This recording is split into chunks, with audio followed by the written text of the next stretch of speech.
Dhaka premier league বা DPL ঘরোয়া ক্রিকেটের সবচেয়ে বড় আসর, আর এখানেই আজ রচিত হলো নতুন এক ইতিহাস। আবাহনীর অধিনায়ক মোসাদ্দেক হোসেন সৈকত আজ রুদ্রমূর্তি ধারণ করেছিলেন মাত্র ৪৯ বলে সেঞ্চুরি। ভাবা যায়, লিস্ট ক্রিকেটে বাংলাদেশের দ্রুততম সেঞ্চুরি যে রেকর্ডটি এতদিন এককভাবে হাবিবুর রহমান সোহানের দখলে ছিল, আজ তাতে ভাগ বসালেন সৈকত।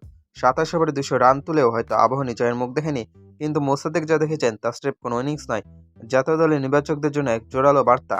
মাঠের চারিদিকে যখন বোলাররা দিশেহারা, তখন সৈকতের ব্যাট থেকে বেরোচ্ছিল একের পর এক তপ্ত গোলা। ৪৯ বলে সেই সেঞ্চুরি ছিল নিখুঁত টাইমিং আর অসীম পাওয়ার হিটিংয়ের এক দুর্দান্ত প্রদর্শনী।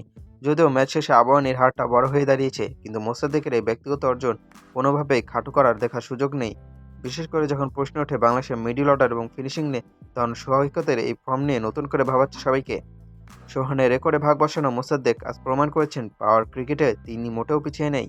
এখন আসা যাক আসল বিতর্কে। আমাদের জাতীয় দলে দীর্ঘ সময় ধরে অলরাউন্ডার কোটায় থিতু হয়ে আছেন মেহেদী হাসান মিরাজ, কিন্তু সাম্প্রতিক সময়ে মিরাজের বোলিং এবং বিশেষ করে চাপের মুখে ব্যাটিং ফর্ম নিয়ে প্রশ্ন উঠছে। ঠিক এই জায়গাতে মোসাদ্দেক হোসেন সৈকত হয়ে উঠতে পারেন একটা ভাইটাল ফ্যাক্টর। অনেকের মতেই ব্যাটিংয়ের গভীরতা এবং যে কোনো কন্ডিশনে মানিয়ে নেওয়ার দক্ষতায় মিরাজের চেয়ে সৈকত অনেক বেশি কার্যকরী।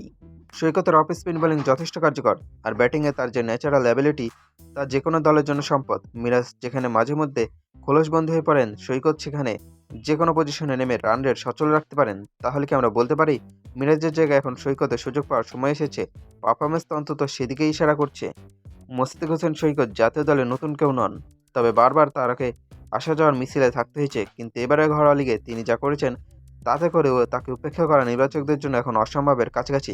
একজন প্রকৃত অলরাউন্ডার হিসেবে তিনি জাতীয় দলে একটি সুযোগ অবশ্যই ডিজার্ভ করেন। বড় টুর্নামেন্টগুলোতে আমাদের একজন বোলিং অলরাউন্ডারের চেয়ে একজন ব্যাটিং অলরাউন্ডার বেশি দরকার, যিনি শেষ দিকে এসে ম্যাচ ফিনিশ করতে পারবেন।